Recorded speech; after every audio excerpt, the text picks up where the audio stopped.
We have to try this. So I rushed home and got the ingredients. I got Oreos and milk chocolate Mr. Beast bar. We need 28 fresh cut Oreos. Pour into a bowl. 1 teaspoon of baking powder. Mix, mix, mix. 1 cup of milk. Mix, mix, mix until it gets to it like a dough type.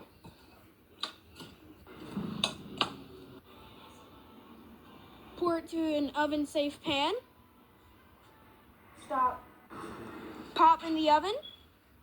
This cake looks delicious. Flip it over. Add Feastable's milk chocolate. You want to melt it and spread it out. All right, let's try it.